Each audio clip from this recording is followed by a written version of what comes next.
નમસ્તે વિદ્યાર્થી મિત્રો, હું આકાશ ચૌહાણ ધોરણ 12 અર્થશાસ્ત્રના પાઠ 5 ગરીબીના એક છેલ્લા મુદ્દા સાથે હાજર છું. મિત્રો, આપણે ગયા લેક્ચરમાં છેલ્લે વાત કરી હતી કે ગરીબીના કારણો શું છે. તો આપણે એમાં એ પણ મુદ્દો વાત કર્યો કે ચર્ચ્યો કે જો કારણો સમજાય તો એ કારણોના આધારે આપણે એના ઉપાયોને પણ જાણી શકીએ છીએ. તો બસ આપણો આજનો મુદ્દો કે વિડીયો શું છે? કારણોના આધારે ઉપાય. તો પ્રશ્ન યાદ રાખજો. પહેલાં તો મિત્રો, ગરીબી ઘટાડવાના ઉપાયો જણાવો. ગરીબી ઘટાડવાના ઉપાયો જણાવો. તો સાંભળજો. એમાં ભારતમાં આયોજન કાળ દરમિયાન ગરીબી ઘટાડવા નીચે મુજબના શું કરવામાં આવ્યા? ઉપાયો હાથ ધરવામાં આવ્યા. સૌથી પહેલાં તો મિત્રો યાદ રાખજો, આયોજન કાળ શું છે? તો ભારત જ્યારે આઝાદ થયું હતું ત્યાર પછી દેશનો વિકાસ કેવો હોવો જોઈએ, શું હોવો જોઈએ, તો એ માટેનું જે પ્લાનિંગ કરવામાં આવ્યું એ સમયગાળો શું કહેવાયો? આયોજન કાળ. હા, એ માટે આપણે આયોજન પંચની ઈસવીસન 1950માં શું કરી હતી? રચના કરી હતી. અને એ મુજબ વિવિધ પંચવર્ષીય યોજનાઓને આપણે શું કરી? અમલમાં મૂકી. ઓકે, ચલો બીજી વાતો પછી કરીશું. હાલ આ મુદ્દાને આપણે ચર્ચીએ. મુદ્દો શું છે? મેં તમને હમણાં જ કહ્યું તે મુજબ ગરીબી ઘટાડવાના ઉપાયો. તો એક એક કરીને આપણે એમાં જોઈએ. તો પહેલો મુદ્દો જુઓ મિત્રો, શું છે? ખેતી ક્ષેત્રે શ્રમિકોની ઉત્પાદકતા શું કરવી? વધારવી. ખેતી ક્ષેત્રે શ્રમિકોની ઉત્પાદકતા શું કરવી? વધારવી. તો ધ્યાન આપો. એમાં ખેતી ક્ષેત્રે શ્રમિકોમાં ઉત્પાદકતા વધારીને તેમની આવકો વધારી ગરીબીને આપણે શું કરી શકીએ છીએ? ઘટાડી શકીએ છીએ. જો મિત્રો અહીંયા શબ્દ સાંભળજો, ઉત્પાદકતા વધારીને આવકમાં શું કરી શકાય? વધારો કરી શકાય. અને આવક વધશે તો ગરીબી શું થશે? ઘટશે. તે માટે ખેડૂતોને જાહેર કાર્યક્રમો દ્વારા શું પૂરું પાડવું? સુધારેલી ટેકનોલોજી, પૂરતા પ્રમાણમાં તથા સસ્તા દરે કૃષિ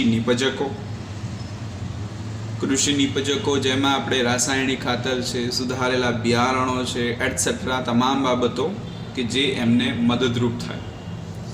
સુધારેલી માળખાકીય સેવાઓ, ઉત્પાદન માટેના એમના પૂરતા ભાવો અને બજારો, કૃષિ સંશોધનની માહિતી એમને પહોંચાડવાના શું કરવા? પ્રયાસો કરવા.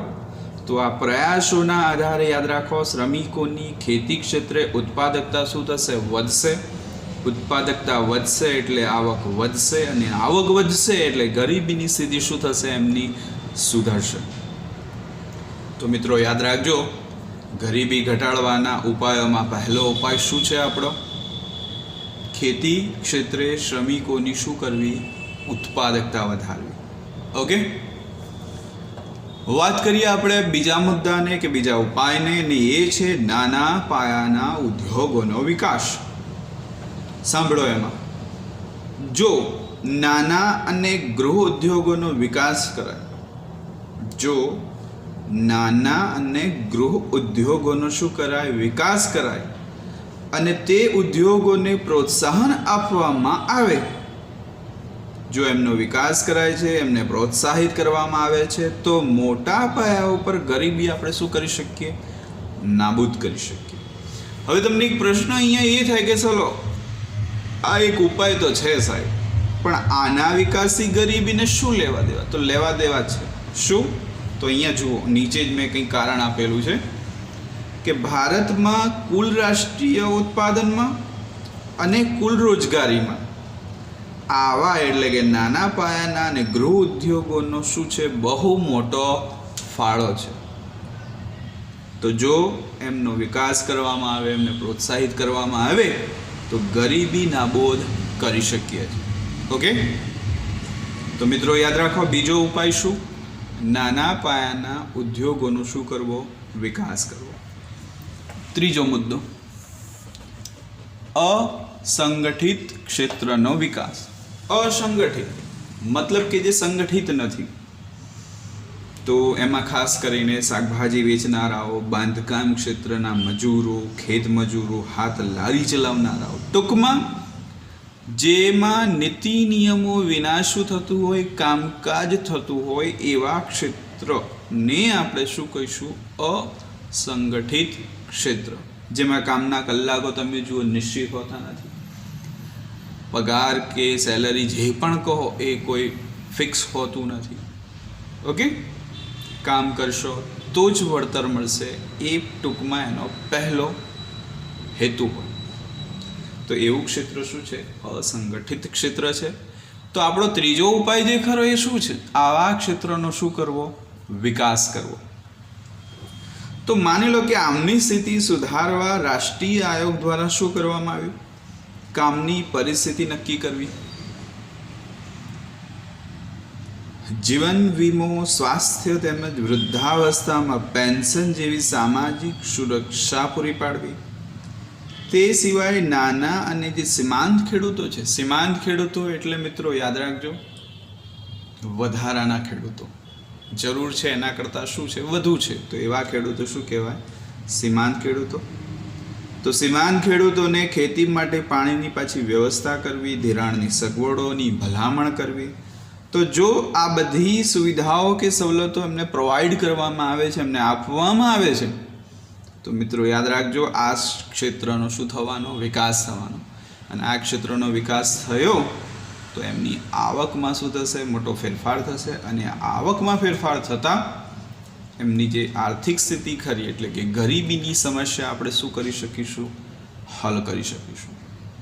તો મિત્રો આ થયા 3 ઉપાયો. હજુ કંઈક નવું શીખીએ આપણે. ત્રીજા ઉપાય પછી આપણે વાત કરીએ ચોથો ઉપાય, અને એ છે યોગ્ય કર નીતિનો ઉપયોગ. હવે એક પ્રશ્ન અહીંયા આપણને એ પણ થાય કે કર નીતિને અને ગરીબીને શું લેવા દેવા? તો એક સામાન્ય ઉદાહરણ આપું. જે આપવા સક્ષમ છે એની પાસેથી લો, જે આપવા સક્ષમ નથી એમને શું કરો? રાહત આપો. તો આર્થિક સ્થિતિ તમે જુઓ, બહુ મોટો ફેરફાર લાવશે. તો બસ આપણો ચોથો ઉપાય આ જ છે, કર નીતિનો શું કરવો? ઉપયોગ કરવો. પણ કેવી? યોગ્ય કર નીતિ. તો સાંભળો, એમાં અર્થતંત્રમાં આવકની અસમાનતા, ગરીબી ઘટાડવા માટે આવકની પુનઃ વહેંચણી માટે સરકાર દ્વારા કર નીતિનો શું કરવામાં આવશે? ઉપયોગ કરવામાં આવશે. જેમની કર ભરવાની શક્તિ વધુ છે, મેં તમને હમણાં વાત કરી, તો જેમ કે ધનિક વર્ગ, તો તેમની પાસેથી વધુ કર વસૂલવામાં આવે. અને જેઓ ઓછો કર ભરવો પડે છે જેમ કે ગરીબ વર્ગ, તો તેવા વર્ગને શું આપવામાં આવે? કર રાહતો આપવામાં આવે, કાં તો પછી શું આપવામાં આવે? એ પ્રમાણેની છૂટછાટો આપવામાં આવે. તો આનાથી જે ગરીબો છે એમની આર્થિક અને સામાજિક સ્થિતિમાં શું થશે? સુધારો થશે. અને આમ આવકની અસમાનતા અને ગરીબી બેઉ શું થશે? ઘટી જશે. તો મિત્રો ચોથો ઉપાય યાદ રાખજો આપણો કયો? યોગ્ય કર નીતિનો શું કરવો? ઉપયોગ કરવો. ઓકે, ચાલો કંઈક નવું જોઈએ. 5મો ઉપાય આપણો, માનવ મૂડીરોકાણમાં શું કરવો? વધારો કરવો. સૌથી પહેલાં તો માનવ મૂડીરોકાણ એટલે શું થાય તે મિત્રો યાદ રાખો. માનવીનો વિકાસ થાય એ માટે, માનવીનો વિકાસ થાય એ માટે જે રોકાણ કરવામાં આવે છે, તો એવું રોકાણ એને કહીશું આપણે માનવ મૂડી રોકાણ. તો માનવીનો વિકાસ થાય એ માટે તમે જુઓ, શિક્ષણ બહુ મહત્વનો ફાળો આપે છે. તો શિક્ષણ પાછળ જે ખર્ચ કરવામાં આવે છે, માણસનું આરોગ્ય જળવાય એ પણ બહુ જરૂરી છે, કારણ કે તંદુરસ્ત વ્યક્તિની સરખામણીમાં જે નાદુરસ્ત વ્યક્તિ છે એ ઓછું કાર્ય કરશે, કાં તો નહિવત કરશે, કાં તો નહીં જ કરે. તો આરોગ્ય પાછળ જે ખર્ચ કરવામાં આવે છે, વ્યક્તિ કૌશલ્યવાન બને તો એને પહેલેથી શું કરવામાં આવે? તાલીમ, પ્રશિક્ષણ વગેરે જેવી સવલતો આપવામાં આવે. તો ટૂંકમાં શિક્ષણ છે, આરોગ્ય છે, કૌશલ્યવર્ધન છે, અથવા તો આ સિવાય બીજું ઘણું બધું જો મૂડીરોકાણ થાય તો તેમાં માનવ ક્ષમતાઓનો શું થશે? વિકાસ થશે. એનાથી બેકારીનું પ્રમાણ ખૂબ જ ઓછું જોવા મળશે. અને જો બેકારી ઓછી થઈ તો એ મિત્રો યાદ રાખજો, ગરીબીમાં પણ શું થવાનો? ઘટાડો જ થવાનો. ઓકે, અહીંયા એક એક્ઝામ્પલ મેં તમને આપેલો છે શિક્ષણનું. માની લો કે શિક્ષણનું ઊંચું સ્તર હોય, શિક્ષણનું ઊંચું સ્તર હોય એટલે કે શિક્ષણની ટકાવારી વધારે છે, તો રોજગારીના યાદ રાખજો મિત્રો વિસ્તૃત વિકલ્પો અને પસંદગીઓ પૂરી પાડવામાં આવશે. ઓકે, તો ચલો આ હતા 5મા ઉપાયને ચર્ચવામાં આવેલ બાબત. અને છેલ્લે અન્ય ઉપાયો, મતલબ કે ઉપરોક્ત 5માં આપણે જેની ચર્ચા નથી કરી આપણે અહીંયા કરીશું. તો સાંભળજો એમાં ધ્યાનથી. પહેલો ઉપાય અન્યમાં વ્યાજબી કિંમતે વસ્તુઓ અને સેવાઓ શું કરવી? પૂરી પાડવી. એટલા માટે તમે જુઓ સરકાર દ્વારા સસ્તા અનાજની દુકાનો શરૂ કરવામાં આવેલી છે કે જેમાં રાહત દરે શું મળે છે? અનાજ કે એ સાથે સંકળાયેલ ચીજવસ્તુઓ. બીજું છે રોજગારલક્ષી કાર્યક્રમો, તો જેમાં રોજગારી પૂરી પાડવામાં આવે. ત્રીજું છે વેતનયુક્ત રોજગારીના કાર્યક્રમો કે જેમાં તમને કામ મળશે અને કામના બદલામાં શું મળશે? રોજગારી મળશે. કામના બદલામાં શું મળશે? વેતન મળશે. અહીંયા મેં એક એક્ઝામ્પલ લખેલું છે, MNREGA, Mahatma Gandhi national rural employment guarantee. Okay, કે જેમાં તમને 100 દિવસની શું મળે છે? રોજગારી મળે છે. માની લો કે તમને કામ નથી મળતું આ યોજના અંતર્ગત એક વખત જોડાયા પછી, તો તમને શું મળે છે? બેકારી ભથ્થું મળે છે. ત્યાર પછી છે આવાસ યોજનાઓ. તો અહીંયા મેં તમને કંઈક 3 નામ આપેલા છે. IAY ઇન્દિરા આવાસ યોજના, PMAY પ્રધાનમંત્રી આવાસ યોજના, RAY રાજીવ ગાંધી આવાસ યોજના. તો આવી આવાસ યોજનાઓના આધારે પણ ગરીબીની સ્થિતિમાં આપણે શું કરી શકીએ છીએ? સુધારો લાવી શકીએ છીએ. ત્યાર પછી છે સામાજિક સલામતીની યોજનાઓ જેવી કે છે APY અટલ પેન્શન યોજના, PMFBY પ્રધાનમંત્રી ફસલ બીમા યોજના. ઓકે, તો આમાં તમે જુઓ ખેતી ક્ષેત્રે તમને કંઈક નુકસાન થાય છે ખેડૂતને, તો એની ટકાવારીને આધારે સામે એને શું મળે છે? વળતર મળે છે. તે ઉપરાંત પ્રધાનમંત્રી સુરક્ષા યોજના તથા પ્રધાનમંત્રી જીવન જ્યોતિ વીમા યોજના કે જેમાં તમને વર્ષે માત્ર 12 રૂપિયા અને વર્ષે માત્ર 330 રૂપિયા તમે ભરો છો આ યોજના અંતર્ગત, કે જે ઓટો ડેબિટ છે. તો એમાં તમને અકસ્માત કે પછી જીવન વીમો મળે છે એક પ્રકાર, રૂપિયા 2 લાખ સુધીનો.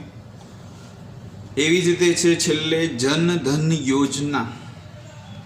તો ટૂંકમાં હા, એનો અમલ ક્યારે થયો હતો જનધન યોજનાનો? તો પાછા ભૂલતા નહીં, 28મી ઓગસ્ટ 2014. ઓકે, તો જુઓ મિત્રો, અહીંયા આપણે અત્યારે વાત કરી શેની? ગરીબી ઘટાડવાના ઉપાયોની.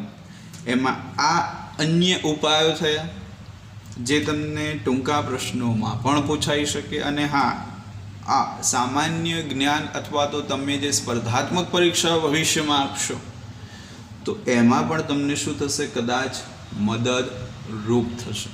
ઓકે, તો ચલો આ સાથે આપણે આ મુદ્દો પૂર્ણ કર્યો અને આપણો આજે પાઠ 5 ખરો ગરીબી એને પણ અહીંયા શું કરીએ છીએ, પૂર્ણ કરીએ છીએ.